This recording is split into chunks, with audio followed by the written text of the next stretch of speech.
The cows, you can see where they are. They're eating the grass. I mean, they're eating our pasture. Come on, girls! The pasture is divided. We do intensive rotational grazing. They have had access to the field, so they've eaten that down now. And now they're ready for more, thank you. They're ready to go into a new pasture. Come on, girls! That's a good girl. Come on, girls. If they really think that I'm really stupid and don't know what's going on, they come to the house to get me. They let me know that there is not enough food down here for all of them, and they tell me. Good girl, Junie. Good girl. Yay, what good girls. Come on. Come on, babies. I'm just showing them that this is open so they can go in and have fresh pasture. You don't have to starve another day. The grain trend came after World War II when the corn farmers needed some place to put their corn. And so that was when we got into grain feeding cattle. And then we grain fed everything else. Grass fed is certainly a lot more natural than grain ever was. This is what they were meant to eat. They don't need to be supplemented. They're very efficient, and this is what they're supposed to eat. I have given them a very large cell here today. They will eat every piece of candy they can find. They like the trefoil, they like the clover, they like the alfalfa, and they'll go for that first. Then they'll come back and eat the other stuff, which is just as nutritionally good for them. The people that come to me, they pay me more for meat, and willingly. That's where they choose to spend their food dollar.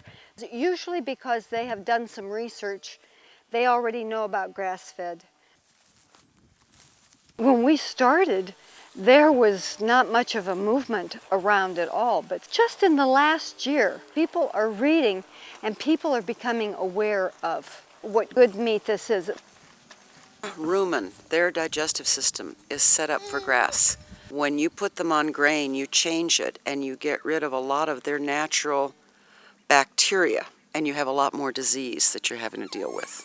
We give them no maintenance antibiotics. We give them 1 vaccination a year. We do not put any growth hormones into their ears to pop their growth. There's nothing in them but water and grass.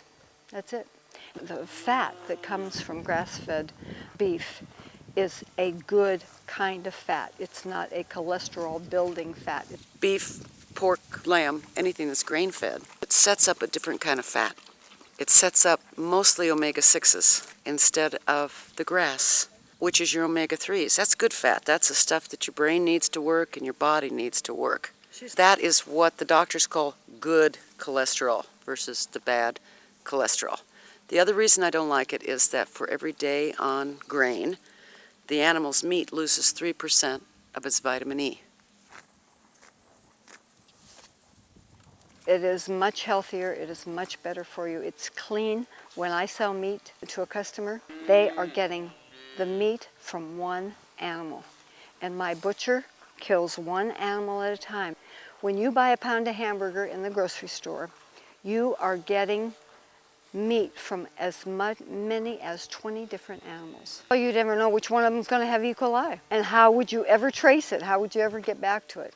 If somebody gets sick off of my meat, it would probably be a cold day in hell, but they know exactly where it came from and what was put into it. That's for the winter. There's a stored alfalfa there, and there is stored barley hay. We just feed them hay for a few months in the wintertime and put them back out on the grass. Hey boys, I brought somebody to see you. These are the rams. This is as close to a feedlot as we can get, but they get nice stored hay. There's an awful lot of people out there that are not only interested in eating better, but they are also interested in how the animals are treated. And I don't blame them. When you see how the animals are treated in feedlots, thousands and thousands and thousands of them, it's very sad. These guys have a good life. This year we have 100 plus lambs. We started with the sheep. We started selling grass-fed lamb. When I got the sheep are such easy keepers, and I had such beautiful green grass. We decided that there's no sense in feeding them grain, and it's not a natural thing. Hey girls, how are you? Huh? You guys are being pretty good.